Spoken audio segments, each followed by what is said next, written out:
Bismillahirrahmanirrahim. Ila hadratin Nabil Mustafa Muhammadin sallallahu alaihi wasallam wa ala alihi wa ashabihi wa azwajihi wa dhurriyyatihi wa ali baitihi wa ila hadrati ruhi Bahyai Muhammad Jazuli bin Ashmuni wa ila ruhi Abahulil Albab Syekhun wa ila hadrati dhihni wa dhihnikum wa dhihni ahli wa dhihni ahlikum syaulillailahumul fatihah. A'udzu billahi minasyaitonir rajim. Bismillahirrahmanirrahim. Alhamdulillahi rabbil alamin arrahmanir rahim maliki yaumiddin. Iyyaka na'budu wa iyyaka nasta'in. Ihdinas siratal mustaqim. Siratal ladzina an'amta 'alaihim ghairil maghdubi 'alaihim waladdallin. Amin. Halaman pinten? 16. Wa ya'udu.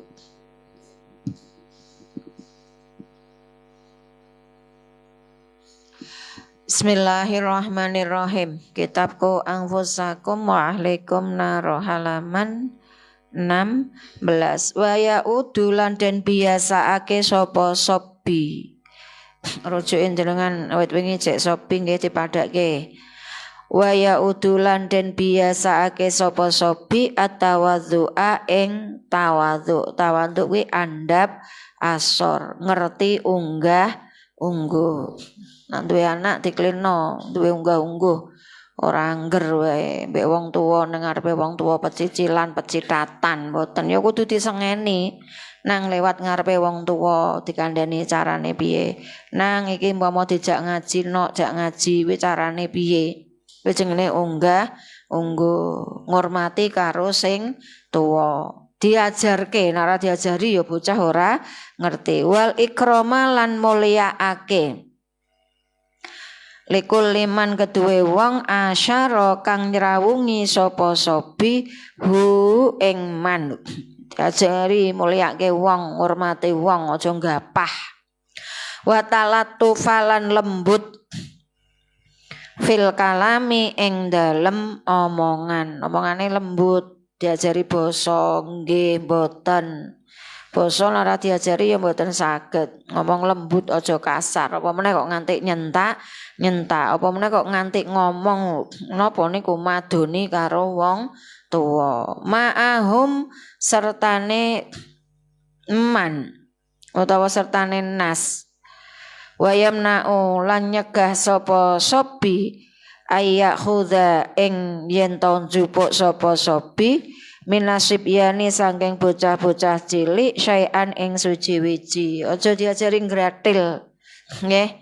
Nek ora weke aja dijupuk. Ya sami kancane duwe nek ora diwehi aja njaluk. Tapi diajari nek duwe panganan dibagi karo kancane. Bayang nganti sakniki iki lho Umi niki lho tiap bawa ke sekolah bawa bekal nasi atau apa no aja lali engko kancane dijak maem bareng setiap hari niku nggih dielekke nek ora dielekke ya akhirnya egois eman akhirnya cetil medhit titil niku lah wong cilik nek ora diklina ngono ya nek duwe apa-apa diumpetke dipangan sangka sithik dikantongi engko nek ana kancane dipangan ana kancane mengko lah ngoten niku ya mergo awake cilik ora dikulina Kang Ponco kuwi ngendi ngilang ngendi wit wingi kowe Bismillahirrahmanirrahim nggih bidayatin kelawan ngawiti ingkana lamun ana sapa sobi iku min auladil muhok napa hak iku min auladil muhtasyimina setengah saking pira-pira anake wong kang terhormat. Apa meneh nek terhormat ki ya wong sing rada duwe. Panjenengan anake wong terhormat secara ekonomi kecukupan iki ya malah kudune sing menehi. Nek ana apa-apa dibagi. Bal yu alimu balik den wulang sapa sobi an-rifata ing setuhune luhur fil aqtoi ing fil aqtoi ing dalem aweh sing apik kuwi sing aweh la fil akhdhi ora ing dalem ngalap apa kae tangan di atas lebih baik daripada tangan di bawah. Tangan di atas niku kan ngeten, berarti napa? Nah, atas niku maksudnya ngeten niki lho, punggungnya niki di atas. Tapi nak di bawah ngeten. Ngeten niku lambang napa? Njaluk. Gimana ana sing mangan sakura kei, iki koncone ana mangan napa bakwan kei, koncone ngombe kei we, tapi nak muni duwe petke. Tangan di atas itu lambang memberi. Ngeten wong ngei kan orang ngene, wong ngei kan tangannya ngeten. Itu lebih baik daripada tangan yang di bawah. Temriki an-narif ata fil a'toi la fil ahdi. Sing apik kuwi sing menehi. Kaya apa wae diwenehi. Lah jenengan nak diwenehi ya aja maidu ngeki kok sithik. Ya wis dikei ndak itu sithik-sithik diwenehi. Wa annal akhdha lan setuhune ngalap utawa njupuk iku la umun ino. Wong njaluk kuwi ino. Ya. Makane aja kleno njaluk nek saya dimpet. Syukur bagi koncone pengerten. Makanya niki sesama santri kuwi saudara. Ya nggawa ace agam teko nggawa ace ya wis kono diler Kang ace. Mungkin Kang sapa kuwi Khalil nggawa ketan serondeng. Nah syukur bagi umi diparingi. Umpama ora ya nggawa aja siji nang ya. Paling ora nggawa no tunggale. Ya Kang ketan serondeng ngono to. Lah wong dodole ibuke ya nang ya. Muga-muga laris. Wa ingkana lan lamun ana sapa sobi iku min auladil fuqara'i setengah sangking anake wong kang fakir. Lah kecuali anake wong fakir ora iso aweh ya. Awake isone mung sithik. Fayu alima nuli den wulang melih sapa sobi. Annal akhda ing setuhune ngalap watom alan ngarep-ngarep paweweh. Tomak ngarep-ngarep paweweh ben ora diwehi. Ben diwehi kok ora diwehi. Watom alan ngarep-ngarep pawewehe wong. Iku muhanatun ino. Sami jenengan kuwi njalukan utawi ngarep alah kancaku engko balik kae utawa kancaku sambangan kae engko mesti biasane dikirimi sego sak lawohe engko aku paring dijak mangan kuwi jenenge napa ngarep ino kuwi ino ora pareng menjaga harga diri wa mudhillatun lan asor terus pokoke kok wong njaluk kei kuwi asor ino wa anna dzalika lan setuhune mengkono akhadha iku minta bil kalbi saking kebiasaane ASU. Nah niki wong gak sing klino njaluk ning kene diklino lha napa kon maknane napa aku ora tak uneke ngono kok ngertene umi meso. Kebiasaane anjing dog kalep. Nggih wong nak njalukan niki mriki diibaratke kaya anjing. Fa innahu krana setuhune kalep ora kelep, ora kalep anjing lho ini. Fa innahu krana setuhune kalep iku yubas basu ngopat ngapetake buntute apa kalep. Ngerti? Anjing kan kenge iso nggih buntute to sokopat kapit kuwi namanya yubas iku yubas basu ngopat ngapetake buntute apa kalep fing tidhori lukmatin ing dalem ngenteni pakanan utawa ngenteni suapan. Mergone nika ibarate iku anjing kuwi nak arek mangan ngenteni dikei mangan kuwi napa ibarate napa tubuhnya niku memberi sinyal napa ngere anjing kok buntute kopat kapit berarti anjing ngeleh mergo ngenteni dikei panganan dia mergo anjing ora duwe tangan nah ibarate menungso yo ngene nah anjing napa kopat kapit buntute wa bil jumlati lan kelawan jumlah yuqabihu ngalakake jemberake sapa ab yo bapak ila sibyani maring bocah, maring pira-pira bocah hubbadzahabi ing seneng emas. Aja lah anak diklino seneng emas utawa seneng perhiasan. Lumrahe nak bocah ku ya perhiasane imitasi mawon. Sacilik-cilik kadang wis dinggoni gelang. Terus napa? Nak mriki apa jenenge? Anteng-anteng tindikan kuwi wajar, tandane kuwi cah wedok. Nak mriki kan ngono to. Lah tapi saiki cah lanang ya mulai do nganggo tindikan. Emas wajar ning kene. Ya tapi wong ejek cilik kadang wis dinggoni kalung, dinggoni gelang, dinggoni ali. Engko akhire nak gedhe yo seneng berhias yang berlebihan. Wal fidzati lan perak. Ya umpama duwe anak wedok arep diwehi kaya ngono kuwi ya aja sing larang ndak bahaya. Tur umpama ilang ya eman getuni kei perhiasan sing ora sah larang-larang mawon. Watom lan ngarep-ngarep paweweh fihima ing dalem dahab wal fidzah.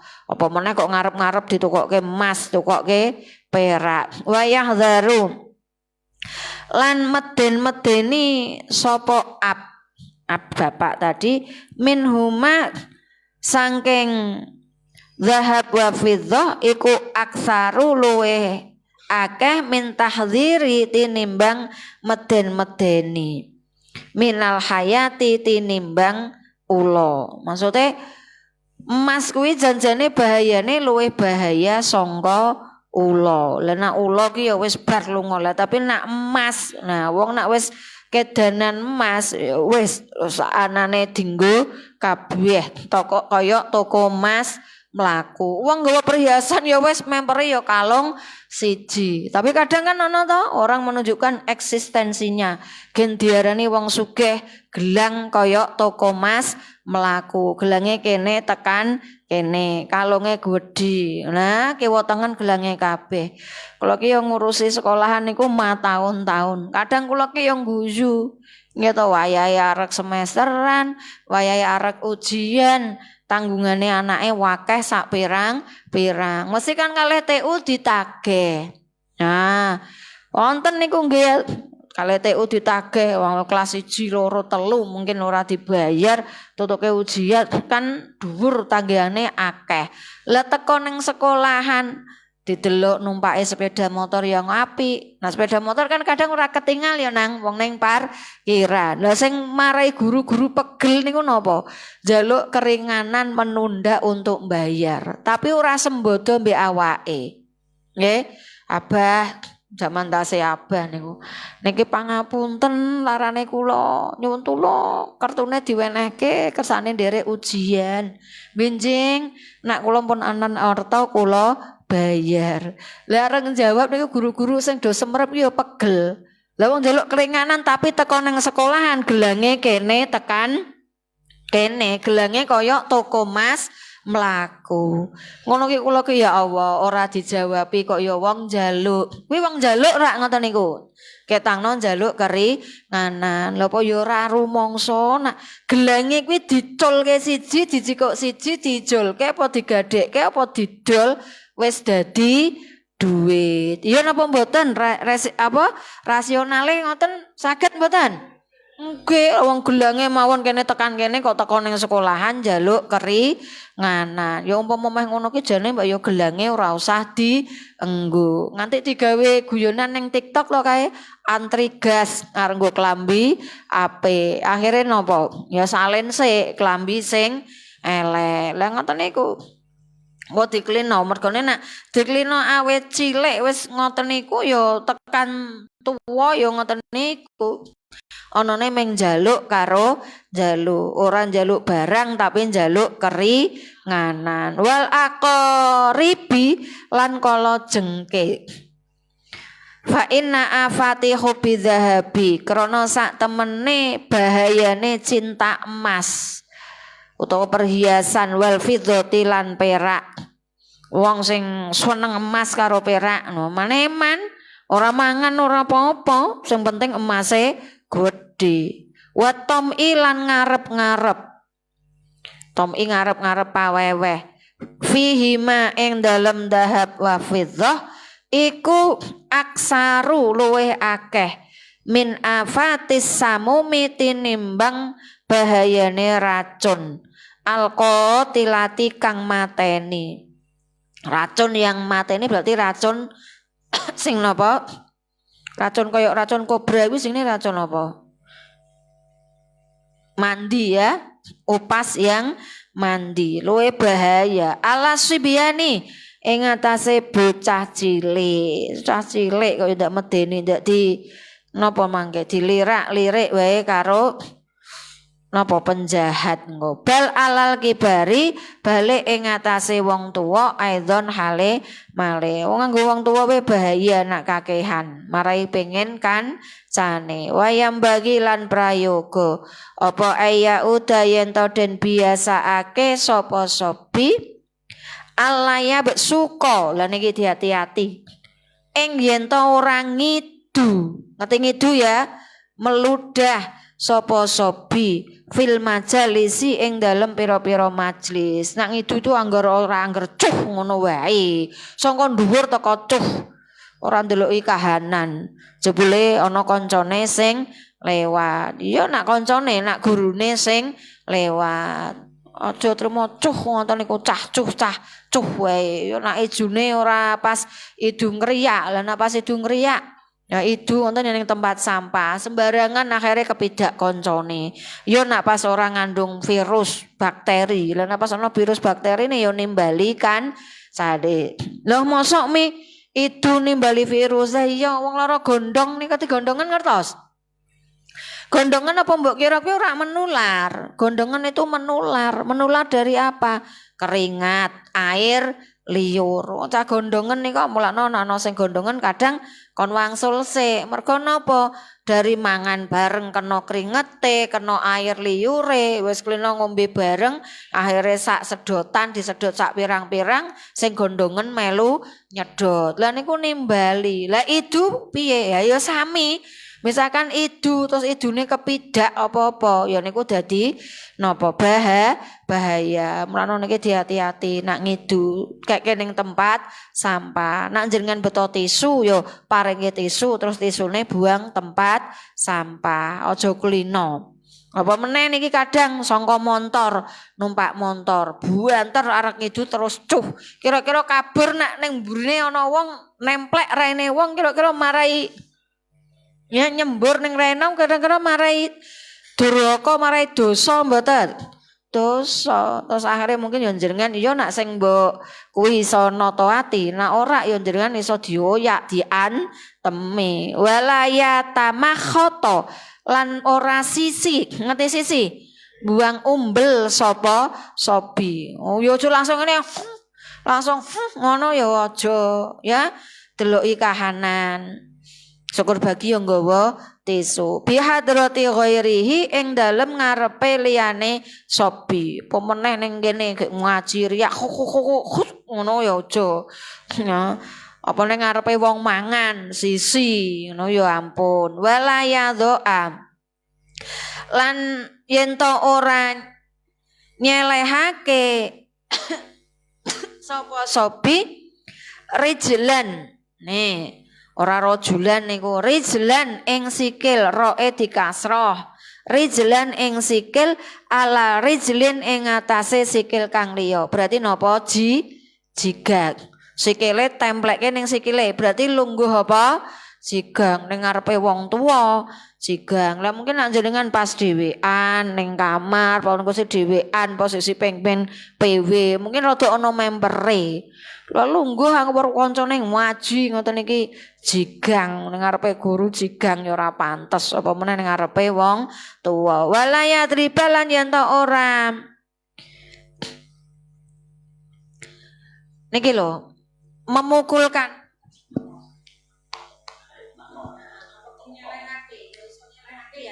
sapa sobi bikafihi ing epe-epe khop tahta zakoni ngeten walaya dribalan ora ngene wae nang ngene iki napa nyangga wang nggih walaya dribalan ora nyelehake sapa sobi bikafihi ing epe-epe sobi tahta zakonihi ing dalem ngisore janggote sobi. Berarti ngene ya Nah. Ngene iki. Aja iki lambange wong apa wong susah mikir utang, mikir ora kiriman kiriman. Mbak aja ngaten iki ya kaya wong susah, kaya wong apatis, kaya wong meh bunuh diri. Jok lino ngono ya wenang. Semangat ngene iki lambang wong ora duwe duit. Ora duwe duit ki aja diketokke. Tetep wong diwae sangga uang. Apa meneh kok siji? Pikiran salone siji ora entuk apa meneh kok melas to. Lambange wong melak. Ya aja anulah memberikan kesan yang jelek. Ora ndek duit tapi tetep kudu ketok gagah. Kebak masalah bar putus cinta ya aja terus ngono. Bendino dino awan esok sore kok nyonggo uang. Wala yastadbiro lan ora yen to ngungkuri sapa sobi ghairahu ing liyane sobi. Niki aja ngungkuri. Ya apa meneh ngaji kok nganti ngungkuri gurune. Abah aja mengajarkan. Mbak ya Umi nganten nonton makom-makom orang yang terhormat yang saya tuju untuk saya ziarahi mawon kula mboten wani ngungkuri. Kembali balik ora langsung wani langsung ngungkuri awake diwalik mboten wantun. Nah Abah ngeki berapa langkah paling tidak 7 langkah. Kalau orang yang niat mau jenengan ziarahi mbah kuwi wong tuamu, mbah gurumu, mbah para wali, kuwi nek iso ya jenengan aja ngungkuri. Lah umi patokan wae. Lah rumangsamu patokan. Ayo kuwi patokan sapi ning kono aurane wong sing mbok mati. Nggih paling mboten 7 langkah nak arek balikke badan. Apa meneh nak ngeten iki ijik samongan bareng sak majelis wani-wanine ngaji kok ngungkuri gurune. Wala napa niku? Ya, terus? Ghair napa ain? Wala ya maza lan ora mengerdip nak mosok rok sahu ing sirahe man bisa adihi kelawan lengene sobi. Kok mosok mengerdipkan niku? Kula goleken ku artine mengerdipkan. Ngeraba-ngeraba sapa sobi rok sahu bisa. Nak lengen ki pundi to nang? Lengen niku niki ya. Apa ngaten ke nggih? Mungkin nggih. Nuklei sirah napa-napa niki maksude. Ngeraba-ngeraba utawa mengerdipkan. Nak kerdip itu bahasa mata ya. Sapa sobi rok sahu ing sirahe sobi bisa adihi kelawan lengene sobi. Berarti dipiyeke niku sirahe. Ngene ya mungkin ya maksude nggih. Ya bahaya, ya engko nak ora napa salah urat. Fa inna zalika krana sak temene ya mazuro sih iku dalilul kasali nuduhake aras-arasen. Oh ngene. Ya nak mau ngene kuwi mungkin ngeten nggih. Oh ngeten mungkin sirahe bantalan lengen. Iku napa nuduhake wong males, wong rase. Degek ngono lho njajal. Degek kok engko lak ketok gagah. Nglempuruk ngene. Padha ngene karo ngene. Lah name kon maca ngene ya, tapi ya enak ya memang rada ngene ya nang ya. Nggih. Engko urung tua wis bungkuk kabeh. Kleno ditekuk tulang belakange njajal dengan degek kok. Ora ana 5 menit engko otomatis balik dhewe. Lah nak mbak-mbak wajar kabotan ya mbak. Lah nak kaya umi mbak-mbak wajar ya mbak abot. Lah sampeyan cah lanang ora kabotan kok ngene. Ketoke gagahe ngono lho. Jajal fikar kok ora ketok. Nah. Ora ana 5 menit, 3 menit engko ya balik meneh. Tapi nak mbak-mbak umi maklumi ya. Mergo abot sebelah. Ya otomatis kan ngene ya. Wong abot sing kene kan ya otomatis dingkluk ya, Mbak. Ya njajal nak mikul siji tok iki lak ya ndeyek-ndeyek to. Wa yu alimu lan den wulang sapa sobi diwulang apa kaifiyatal julusi ing tata carane lungguh. Tata carane lungguh iki diajari kapan wayahe sila, kapan wayahe kudu ditekuk. Nah, nggih ngaji niku terutama niki. Ngaji kuwi aja sampai jenengan memanjangkan kaki. Ngerti memanjangkan kaki, ntelonjorke sikil lambang ora sopan ngaji mbok. Tapi saiki ngono lah mulane sing ibu-ibu maaf. Nek sing cah nom-nom niki kan jek sehat, waras, wiris. Nah, niku ya mungkin ora gringgingen, ora apa ngono. Tapi nek ora diklino ya kadang kuwi mergo tiru-tiru kancane. Wis jenengan nak ndeloki maaf ibu-ibu ngaji kan ning golek apa? Sendehan terus PW, sikile slon njorke. Nggih napa mboten? Nah, tapi umi mboten. Begitu ngadake pengajian ibu-ibu mun langsung kala kei rambu. Yo lekke dilekke ora sopan. Monggo lungguhe sing apik. Lah tiap umi ngaji atakoh ngoten to? Kecuali sing sakit asam aurat. Nah, slonjorke ora apa-apa, meski asam aurat kuwi ora iso ditekuk. Nah, ora monggo sikile kudu ditekuk. Mbah sila, mbah jenengan posisi kaya salat ngoten niku, nggih. Dilekke. Lah, engko nak jenengan duwe ilmu ning omah make kandhani, "Mak, nak ngaji aja golek sendehan terus slonjorke sirah terus nyekel napa, Mbak? Ilir." Niku kan lagake mbah-mbah kan ngoten to? Nah, pokoknya sendean selonjor nyekel ilir. Engko suwe-suwe ilire tiba mripate ngantuk. Tangi-tangi ngajine rampung. Diajari nggih cara lungguh. Terus nyuwun sewu. Lah kula ki sampe wingi saka CCTV ngaji sendean mekakah. Waduh, umi saka CCTV ketok. Mbak hati-hati nggo cah wedok pemenang nganggo sepan. Malah ya Allah Mbak, hati-hati kuwi jimat kuwi weruh wong utawa kleben tikus barang piye. Lah nak lungguh nggih, lungguh niku aja mekakah to, ketok kuwi ana jimat ning kono kok. Ketok. Lah calanang barang kuwi sing ora do nggawa sempak-sempak barang ngono kuwi. Nak malik sikil ati nggih, malik sikil hati-hati ora nggo sempak, malik sikil wah akhire buka. Lah sing ngarep ya sing silir. Hati-hati. Lah mbak-mbak barang niku nggih.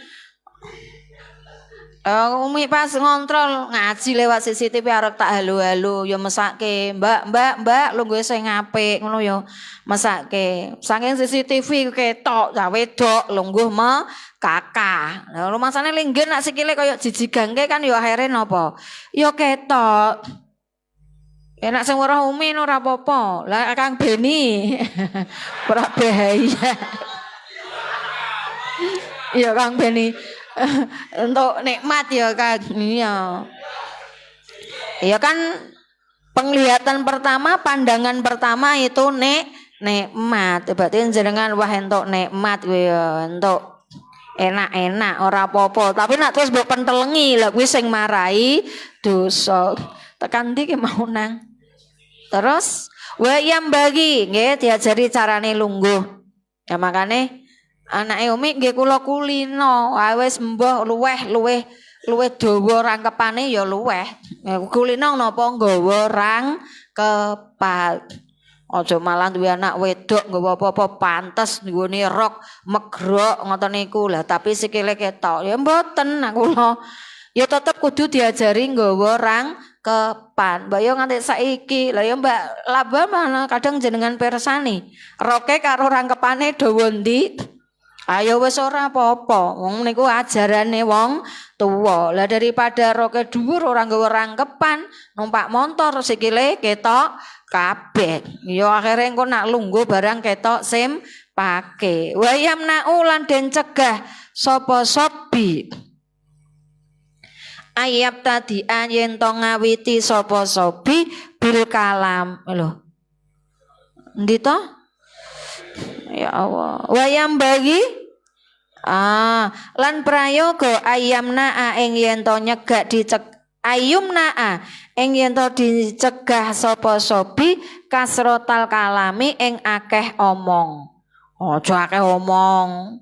Nggih, ya ngomong ki nggon-nggonane, wayahe ngomong nggih, ngomong. Apa meneh ning gone majelise wong tuwa-tuwa kok sing ngoceh sing ngomong cah cilik. Nek niku majelise wong tuwa jenengan posisi bocah ketangkon jenengan wis gedhe ngeten iki, misalkan ana buka bersama karo keluarga. Lan ning kono majelise wong tuwa ya wis, nek wong tuwa gen omong jenengan aja melu-melu nyauri. Nek kuwi omongane wong tuwa ya jenengan ngrungokke. Wa yubayyinat lan jelasake sapa lahu maring sobi apa annadzalika sak temene mengkono-mengkolo kasrotal kalam dijelaske iku ya dulu nuduhake apa dzalik alal wiko hati ing atase ora duweni isin dikandani aja kakean ngomong aja cerewet aja cuwawaan nak ngomong sing halus wong kakean ngomong kuwi mergo wong ora duwe isin. Wa annahu lan setuhune kasratul kalam iku adatu abna liami. Adate pira-pira anake wong kang piye ya wong kang hina. Hina ora zina, wong kang elek. Mergo wong biasane wong nak ora diajari anak itu kan fotokopine wong tuwa. Nah, anake duwe sopan santun ya berarti wong tuwane iso ngajari sopan santun. Wa yamna alan den cegah, wa yumna alan den cegah sapa sobi al yamina ing sumpah. Aja sithik-sithik sumpah. Roksan kelawan pemimpin sodi kon kang sodi napa niki roksan kelawan roksan ora roisan roksan kelawan babar pisan sidqoha ing koncone sobi aja kakean sumpah wakid bahalan goroe yamin sidqoha ing benere sodik apa sidqo ana yae mboten berarti sidqoha ing benere yamin wa kizbaha lan goroe yamin aja sithik-sithik sumpah mbok kuwi ucapane bener mbok salah hatta layata awada sehingga orang biasaake sapa sobi hu ing yamin fisogri ing dalem perkara cilik ya ketango ora usah kudu tenan yakin sumpah lho aja sithik-sithik ngomong kok gen kuat kok ngono wa yamna alan den cegah sapa wa yumna alan den cegah sapa sobi ayab tadi ing yen to ngawiti sapa sobi bil kalami kelawan omongan wa yu awi dalan den biasake sapa sobi alla yatakallama ing yen to ora omong sapa sobi illa jawaban kejaba jawabi. Nah ora ditakoni ya wis rasa ngomong. Wa ayyusina lan yen to bagusake sapa sobi al istimaa ing ngrungokake. Luwih apik jadi pendengar, tapi nek jate ngomong ya ngomong mahma takallama kaya apa ngomong sapa ghairuhu liyane sobi miman saking wong huwa kang utawi man iku akbaru luwe gedhe minhu saking sobi apane sinan umure ya umi kandhake mau apa nek ana wong tuwa ngomong sing luwih tuwa diru ngoke wayu wasia lan yen to jembarake sapa sobi liman maring wong faqahu kang sak dhuwure sobi kang luwih tuwa maksude al makana ing panggonan. Nah niki termasuk di majelis. Nah ana jenengan wis teko dhisik, ana wong tuwa teko, ya monggo kursine jenengan wehke utawa jenengan entuk lungguhan mbok antri, mbok ning bis, mbok entuk lungguhan antri ngoten niku. Nah ana wong tuwa ngadeg ya jenengan ngalah. Waya jelisa lan yen to lungguh sapa sobi baina yadaihi ing dalem ngarepe liman fauqahu wa yumna'a lan den cegah sapa sobi min lagwil kalami saking lelahane omong wa fashihi lan jembere kalam ngomongnya sing apik aja ngomong jember aja ngomong elek aja ngomong saru wa anil lakbi lan dicegah sangka dolanan wa syatmi lan misuh-misuh aja kakean dolanan apa meneh nak misuh lengsu nah apa meneh ngoten niku wa min mukhalatatin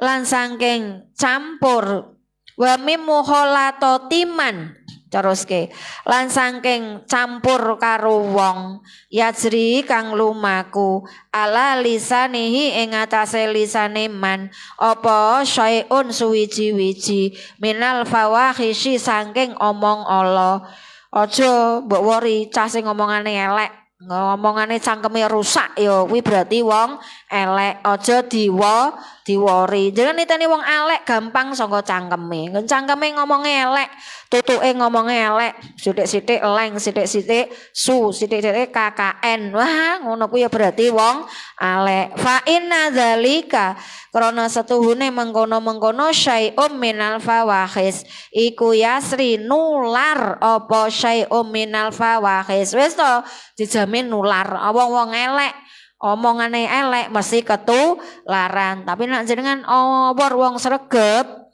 omongane wong apik angel nulare la mahalata ora ana mesti iku maujud minal kuronai saking pira-pira kanca asui kang ala mergo kanca ala kuwi gampang nimbali wallahu a'lam bissawab wal khata